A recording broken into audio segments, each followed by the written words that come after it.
Corporate में अब हम बात करेंगे, जैसा मैं कह रही थी, आज बड़ी online B2B marketplace India Mart Intermesh, जी हाँ, कंपनी के नतीजे आए। 1999 में शुरू हुई कंपनी, आज 60% मार्केट शेयर के साथ देश की सबसे बड़ी ऑनलाइन B2B मार्केट प्लेस है।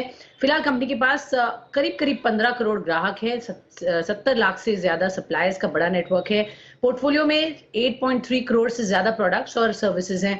कल कंपनी के नतीजे आए, मुनाफा 20% घटा है, करीब 45 करोड़ आया है। वहीं आय 12% बढ़ी है, 225 करोड़। मार्जिन में हल्की सी बढ़त देखने को जरूर मिली है, लेकिन ओवरऑल नंबर्स किस तरह से पैन आउट हुए हैं ये जानेंगे। कंपनी के founder and CEO Dinesh Agarwal साहब हमारे साथ शो में जुड़ रहे हैं। मिस्टर अग्रवाल, बहुत बहुत धन्यवाद आपका हमें समय देने के लिए। Numbers sir, quarter quarter basis पर रेवेन्यू की बढ़त देखिए 12%। पहले तो बताइए सर, रेवेन्यू को कहां से सपोर्ट मिला और आउटलुक क्या दिख रहा है फॉर FY23? देखिए, रेवेन्यू को मेन ग्रोथ आती है या तो नंबर ऑफ कस्टमर्स बढ़े या कलेक्शन फ्रॉम कस्टमर्स बढ़े।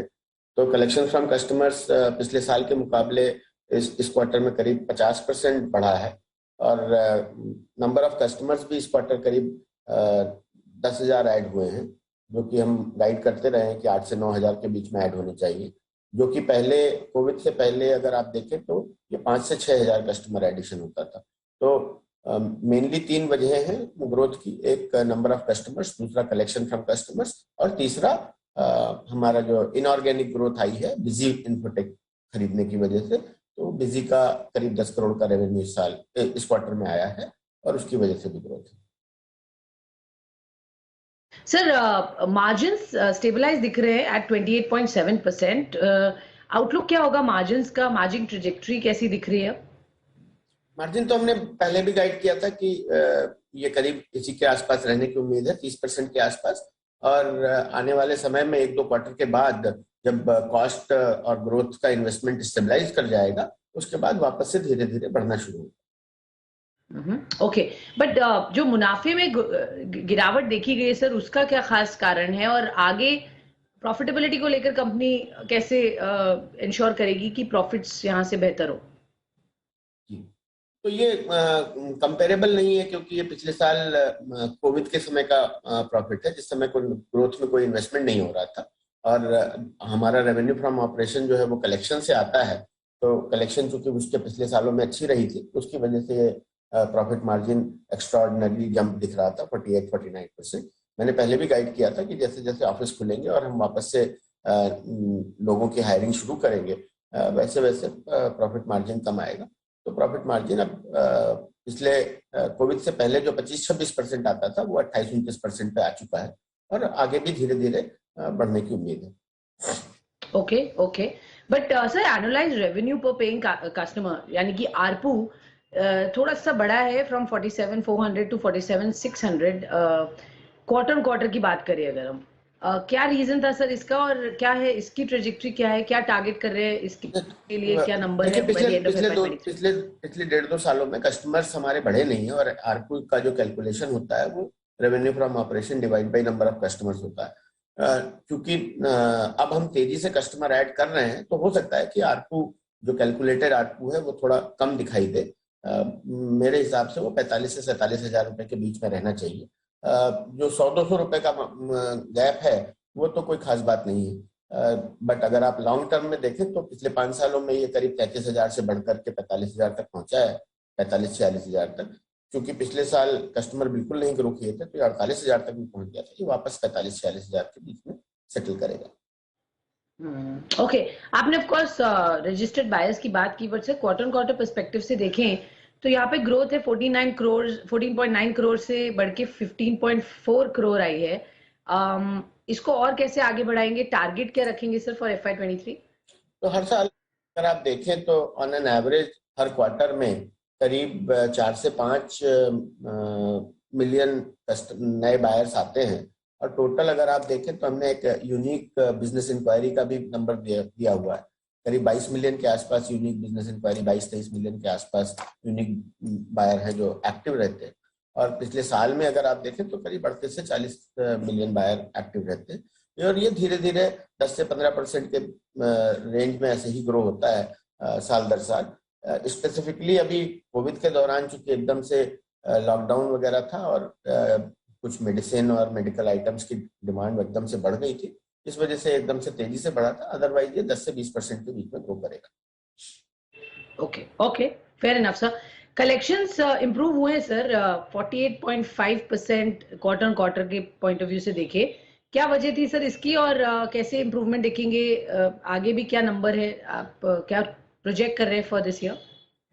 जी, कलेक्शन अगर आप देखें तो जो हमारा प्री कोविड रहता था वो करीब 175 से 180 करोड़ के बीच में रहता था, जो कि कोविड के समय में खराब होकर के पिछला FY21 में कुछ भी ग्रोथ नहीं हुई थी। FY22 में हमारी थोड़ी अच्छी ग्रोथ रही थी और FY23 में भी अच्छी ग्रोथ रहने की उम्मीद है। पिछले साल अगर सेकेंड क्वार्टर में देखें तो करीब 223 करोड़ रुपए का कलेक्शन हुआ था, जो कि करीब अभी 25 से 30% की ग्रोथ के साथ अगले क्वार्टर में रहने की उम्मीद है। Okay, fair enough sir. इस वक्त डिमांड सिनेरियो किस तरीके का है? ये साल आप कैसे देख रहे हैं पैन आउट होते हुए आपके कंपनी के लिए? प्रोजेक्शंस क्या हैं by the end of the year, on a year on year basis? आप कैसे ग्रोथ एंटिसिपेट कर रहे हैं? क्या ये एक अच्छा साल माना जा सकता है, या आपको लगता है अभी भी थोड़ा मिक्स सा रहेगा? नहीं, देखिए पिछला साल शुरुआत तो बहुत खराब हुआ था FY22 का, लेकिन बाद में अगले 8-9 महीने काफी अच्छे गुजरे। लेकिन इधर में जो पिछले 4-5 महीनों से अगर आप देखें तो कुछ जियोपॉलिटिकल अनसर्टेनिटीज और फाइनेंशियल अनसर्टेनिटीज मार्केट में है।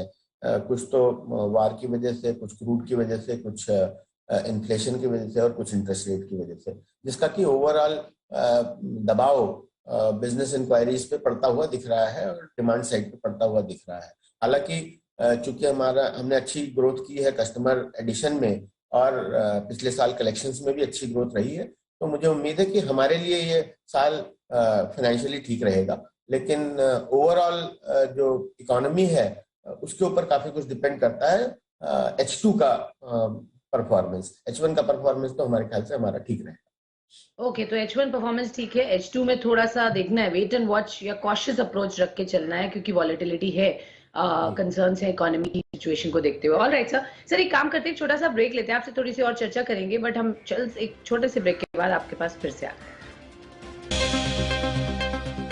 वेलकम बैक, आप देख रहे हैं कॉर्पोरेट रार और हम बात कर रहे हैं इस वक्त इंडिया मार्ट इंटरमेश के टॉप मैनेजमेंट दिनेश अग्रवाल साहब हमारे साथ शो में जुड़े हुए हैं, जिनसे हम समझ रहे हैं बिजनेस आगे किस तरीके का पैन आउट होगा, क्या आउटलुक है। सर मैं दो चीजें आपसे जानना चाहूंगी। एक तो मैं देख रही हूँ आपका ट्रैफिक थोड़ा कम हुआ है ऑन द साइड्स, कैसे उसको बढ़ाएंगे across geographies for the rest of FY23? Also total products जो लाइव है आपके प्लेटफॉर्म पर वो एक्चुअली बढ़े हैं, 83 मिलियन से 86 मिलियन हुए हैं on a quarter on quarter basis, which is significant.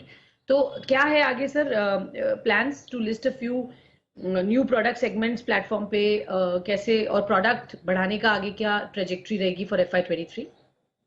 देखिए, प्रोडक्ट बढ़ते हैं सप्लायर के आने से, और चूंकि सप्लायर में ग्रोथ बढ़ी है, जैसे कि हम पहले भी बात कर रहे थे, 5 से 6 हजार नेट सप्लायर पहले एक क्वार्टर में ऐड होते थे, जो कि अब 8 से 9 हजार के बीच में होने की उम्मीद है। हालांकि पिछले क्वार्टर में करीब 10 हजार ऐड हुए हैं, तो उसकी वजह से प्रोडक्ट एडिशन भी उसी रेशियो में बढ़ता है। पीछे भी अगर आप देखें तो 3 से 4 मिलियन प्रोडक्ट हर क्वार्टर ऐड होते हैं, जो कि आगे भी होते रहने की उम्मीद है। और जहां तक ट्रैफिक का सवाल है, तो ट्रैफिक अगर आप प्री पैंडेमिक लेवल से देखें तो वहां से करीब 33% ऊपर है। और हालांकि during the pandemic because of lockdown और जो ये मेडिकल सामानों की पूर्ति के लिए कुछ ज्यादा लोग आ रहे थे, जो कि अब नॉर्मलाइज हो गया है, और ट्रैफिक ये 23 जो करीब 120 मिलियन के आसपास है, वैसा ही रहने की उम्मीद है। Okay, fair enough. Quickly sir एक लास्ट सवाल, पिछले एक साल में हमने देखा आपने काफी स्पेंड किया है, ऑलमोस्ट 900 करोड़, जिसमें आपने एक्वायर किए स्टार्टअप्स। ये इनका क्या असर दिख रहा है सर आपके बुक्स पर? किस तरीके के आगे प्लान्स होंगे M&A को लेके? आपको लगता है your now your hands are full, जो है उनको ही आप अभी देखेंगे, या और भी अपॉर्चुनिटीज को टैप इन करेंगे इस साल? जी, तो करीब 966 करोड़ रुपए हमने इन्वेस्ट किए पिछले साल, डेढ़ साल में करीब, और उसमें से करीब 2/3 अमाउंट हमारा अकाउंटिंग सॉफ्टवेयर स्पेस में गया है, जिसमें हमने एक एक्विजिशन किया बिजी का, बिजी अकाउंटिंग सॉफ्टवेयर का। और बिजी अकाउंटिंग सॉफ्टवेयर का बुक्स ऑफ अकाउंट में अगर आप देखें तो इस बार करीब 10 करोड़ रुपए के आसपास का रेवेन्यू, क्वार्टरली रेवेन्यू ऐड हुआ है, जो कि एक अच्छा इनऑर्गेनिक ग्रोथ आएगा। दूसरा हमने एक्विजिशन लाइव कीपिंग का किया है, जो कि बहुत छोटी कंपनी है, जिसमें कि अभी थोड़ा समय लगेगा उसमें स्केल आने में। उसके अलावा माइनॉरिटी इन्वेस्टमेंट्स है बाकी सारे, जो कि माइनॉरिटी इन्वेस्टमेंट्स अगर आप देखेंगे तो वो 2-3 साल बाद हो सकता है कि उनका कोई इम्पैक्ट बुक्स पे आएगा। अभी के लिए वो एक तरीके से फाइनेंशियल इन्वेस्टमेंट माने जा सकते हैं। हालांकि हम धीरे धीरे उनके साथ कुछ स्ट्रैटेजिक काम करने की कोशिश करेंगे। जहां तक हैंड्सफुल की सवाल है तो बात सही है आपकी, क्योंकि हमने 2 एक्विजिशन अभी किए हैं, तो हम उनकी तरफ काम करेंगे। और जो पीछे करीब 15 स्मॉल इन्वेस्टमेंट्स किए हैं, उनके फॉलो ऑन इन्वेस्टमेंट्स भी आगे करने की कोशिश करेंगे। पीछे हमने बाजार काफी ढूंढ लिया था, तो इसलिए बहुत सारी अब अपॉर्चुनिटीज मार्केट में नहीं है। हालांकि हम बराबर बाजार के टच में रहते हैं, मार्केट के टच में, और देखते रहते हैं कि कोई नई अपॉर्चुनिटी या कंपनियां आए। हालांकि जिस तेजी से पिछले साल में इन्वेस्टमेंट हुई है, उस तेजी से अब आगे रहने की उम्मीद नहीं है। सर, कितना कैश ऑन बुक्स है इस वक्त आपके पास? अब कैश ऑन बुक्स, क्योंकि हमने बिजी का पेमेंट इस बार कंप्लीट कर दिया है, तो करीब 1780 करोड़ रुपए के आसपास है। Alright, okay. बहुत बहुत धन्यवाद सर, हमसे जुड़ने के लिए, बताने के लिए किस तरीके का बिजनेस रहा इस क्वार्टर और आगे क्या है आउटलुक। तो ये थे इंडिया मार्ट इंटरमेश के एमडी एंड फाउंडर, हमसे बातचीत करते हुए दिनेश अग्रवाल साहब। एक छोटा सा ब्रेक लेते हैं, ब्रेक के बाद खबरों का सिलसिला रहेगा जारी। आप बने रहिए हमारे साथ। धन्यवाद।